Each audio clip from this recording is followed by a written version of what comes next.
ação ambiental interessante. Mas do ponto de vista da mudança global, não alterou. Então, isso são mecanismos muito, digamos assim, muito de mercado. Eu não acredito nesse caminho. Eu acredito num caminho muito mais complexo, muito mais difícil, porém muito mais a longo prazo e médio prazo, seguro, que é pensar mesmo como nós vamos fazer essa compatibilização do crescimento, da economia com a sustentabilidade. Porque eu penso que a verdadeira responsabilidade social é aquela responsabilidade social que ela não é meramente compensatória, mas seria, na verdade, aquela ação que tivesse um caráter mais transformador, de reduzir, de fato, o impacto no meio ambiente, em vez de apenas compensá-lo.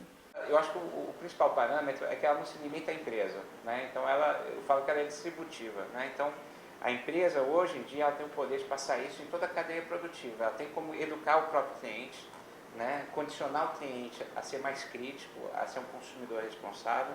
Ela tem uma responsabilidade aí inata, né? Natural.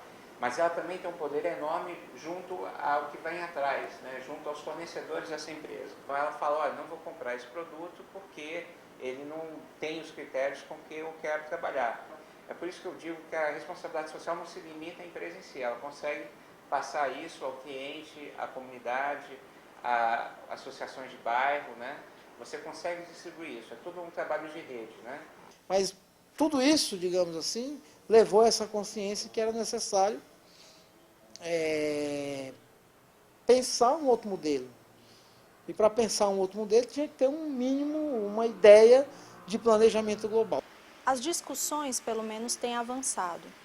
Né? Nós tivemos em 92, aqui no Rio de Janeiro, no Brasil, né, a conferência ECO 92, conhecida como ECO 92, onde 192 países se propuseram a assinar, né, termos de ajustamento de conduta, de fazer uma Agenda 21, que não é uma agenda ambiental, mas é uma agenda de desenvolvimento desses países, uma transição de modelo, né, de passar desse modelo, vamos dizer assim, que pressiona o meio ambiente, que traz essa série de dificuldades que nós estamos sofrendo hoje, como o aquecimento global, como destruição da camada de ozônio, enfim, e passar para um modelo chamado de desenvolvimento sustentável.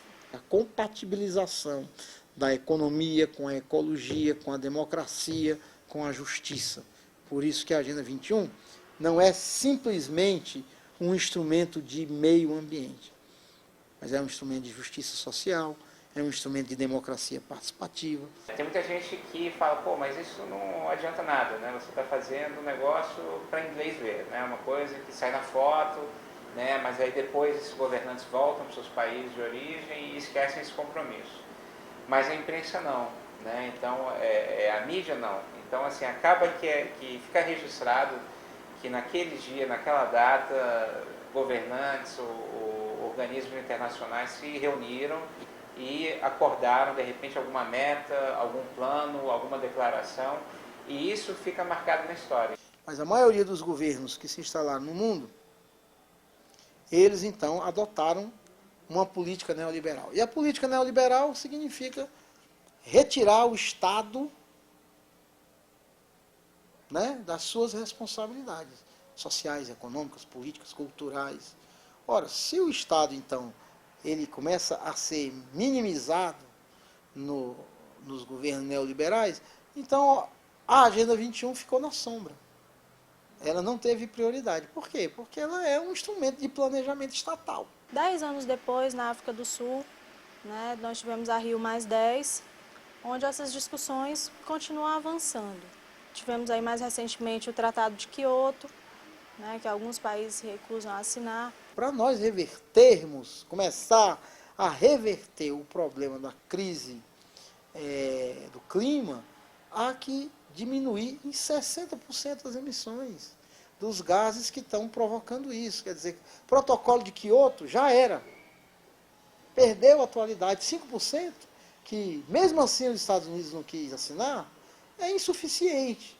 As empresas como um todo ainda estão, vamos dizer assim, fazendo os cálculos, de quanto isso impacta no seu negócio. Qual é o custo de eu fazer essa transição hoje, né? Como é que isso impacta na perenidade da minha empresa? Só a partir, vamos dizer assim, desse balanço, onde a empresa constata que o futuro dela está ameaçado, é que, na prática, as mudanças começam a ocorrer.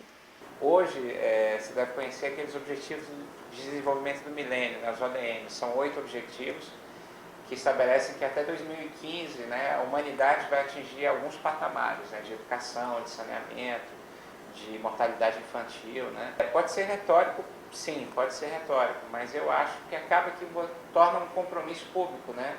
A gente assume o compromisso de cobrar dos nossos governantes aquelas metas que foram estabelecidas. E fica muito feio aparecendo no jornal que o país não cumpriu isso. Né.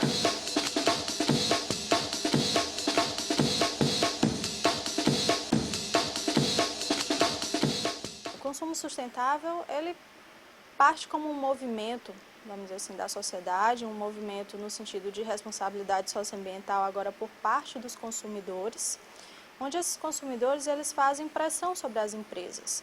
Eles vamos selecionar os produtos que consomem a partir de conceitos como comércio justo, como responsabilidade socioambiental, como proteção ambiental, justiça social, enfim. Uma série de atributos que eles querem ver nos produtos. Então, as empresas passam a se pautar por esses princípios para ter a sua produção. O consumidor ele tem um papel ativo, ele tem um papel de fiscalizador, na verdade, de selecionar aquilo que é produzido conforme padrões predatórios e aquilo que é produzido segundo padrões mais igualitários e mais justos. Eu acho que o consumidor hoje ele tem uma voz incrível, né? Assim, em que pese que a gente hoje vive num mundo que tem 6 bilhões de pessoas, né?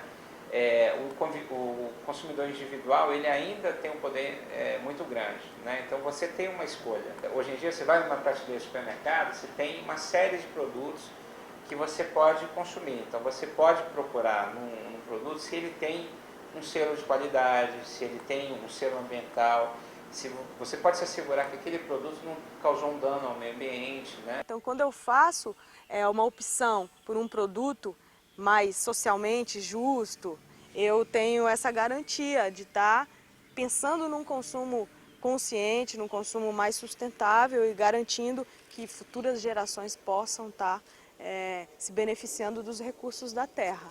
Por quê? Porque as empresas elas se voltam para o consumidor, esse é o destino final delas.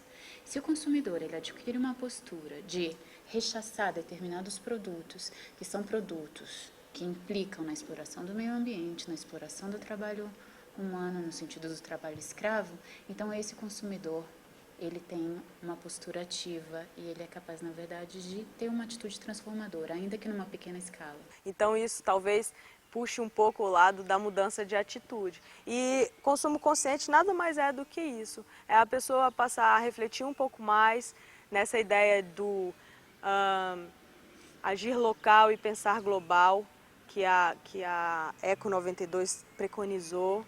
Então a gente precisa realmente estar antenado nisso. Essa mudança de atitude é um cuidado eterno. Você às vezes tem necessidades assim que não são necessidades reais, né? Então para que eu vou ter 2 negócios se eu preciso de ter um apenas, né? Então é aquela coisa, a gente acaba criando uma demanda excessiva nos meios de produção que aí obviamente vão reagir produzindo mais coisas, utilizando mais matéria-prima, usando mais insumos e poluindo mais, né?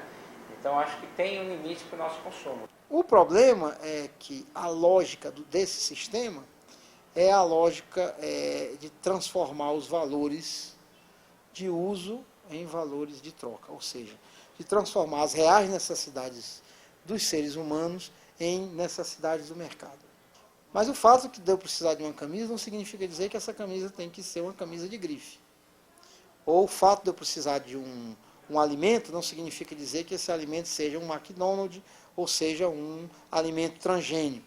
Então acho que tem um limite para o nosso consumo. De repente a gente tem que fazer um esforço de se policiar e dizer, olha, eu não vou consumir tanto, ou eu não preciso realmente desse produto, né? Eu posso reutilizar